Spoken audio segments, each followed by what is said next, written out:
Okay, egaa hordoftoota chaanaala EFOTube baga nagaan gara chaanaala kanaatti dhuftanii kutaa keenya shanaffaa kana keessatti jechoota sasalphoo sadii waliin ilaalla.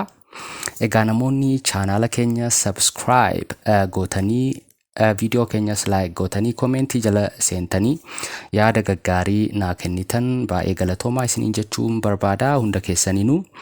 Egaa jechi inni tokkoffaa kutaa kana keessatti ilaallu maal kan jedhudha? How kan jettudha. How kan jettu kun immoo gara afaan Oromootti yeroo hiikamtu akkamitti kan jedhu taati.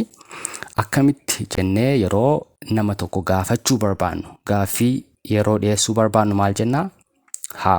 How jennechuudha.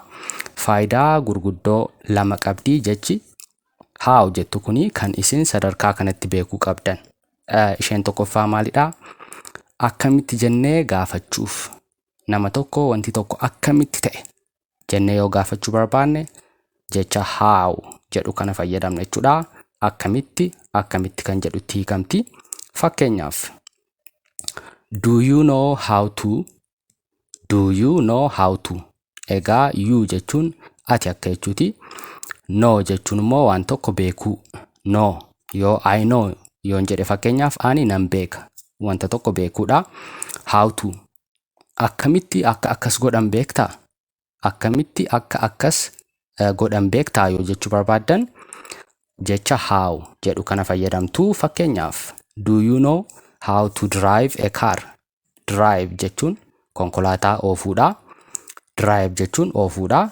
A car konkolaataa oofuu akkamitti konkolaataa akka oofan ni beektaa yoo jechuu barbaanne do you know how to drive a car?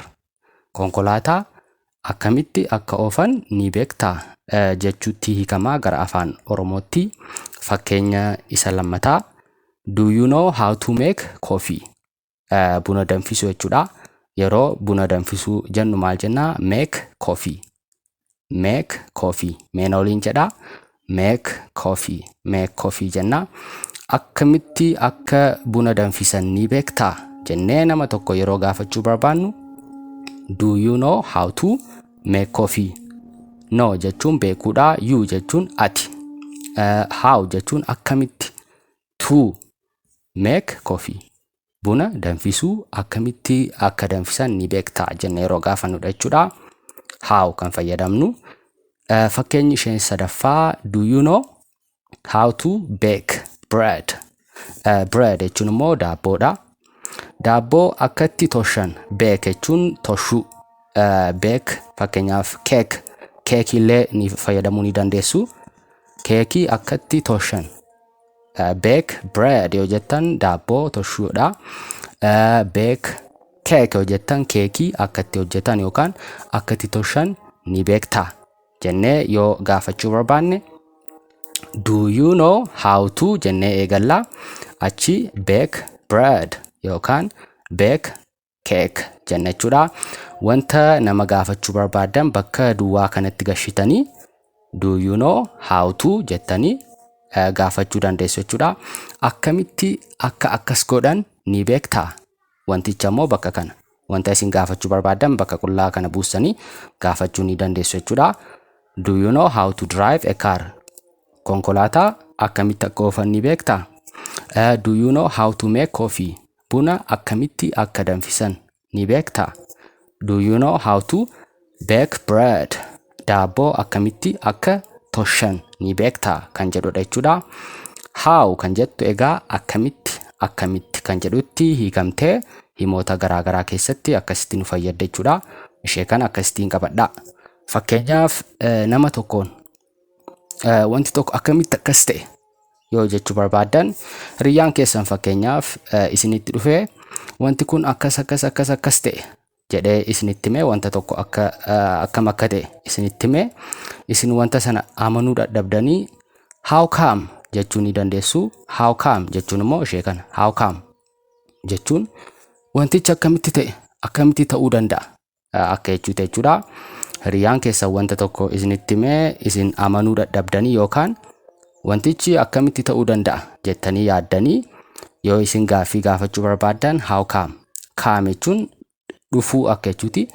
Wanti kun akkamitti dhufe yookaan wanti kun akkamitti ta'e jettanii yoo gaafachuu barbaadan how come jechuun ni dandeessu jechuudha. Ishee kanallee faranjoonni waan itti fayyadamaniif sin beektanii itti fayyadamuu qabdu jechuudha. Akkamitti ta'e jettanii yeroo nama gaafachuu barbaadan how come jechuun ni dandeessu.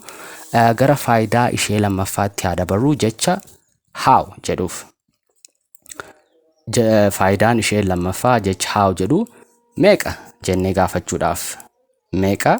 gaafachuudhaaf. Fakkeenyaaf meeshaa wayii bituudhaaf magaalaa deemnee how much is this?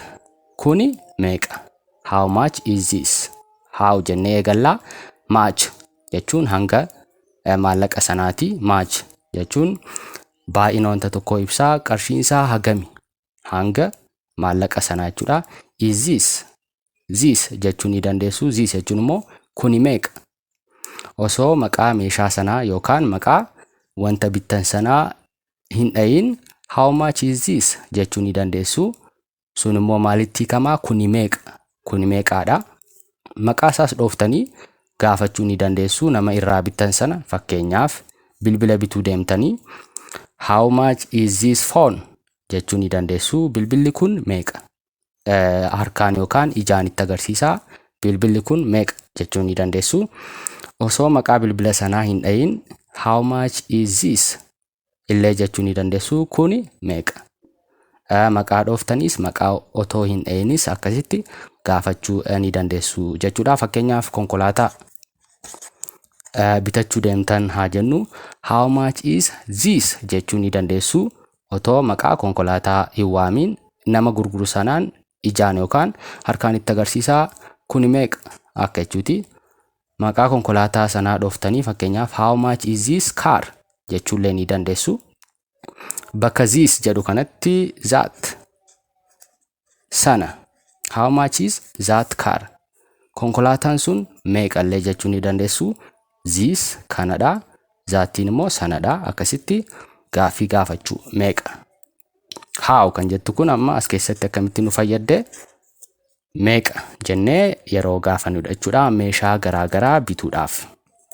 Fakkeenyaaf himni fakkeenyaa ni lammaffaa how old are you yeroo jennu immoo umriin kee meeqadha.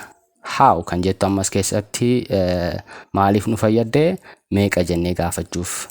Lakkoofsaan ta'uu danda'a, hangaan ta'uu ni danda'a. How old are you? Old jechuun jaarsummaa wajjin wal qabataa. Namni umriin isaa yeroo dabalaa deemu jaarsaa dhufa. Old jechuun akka jaarsummaa jaarsa akka jechuuti. You jechuun immoo si. Umriin kee meeqa? Eenyu ati? How old are you? Umriin kee meeqa?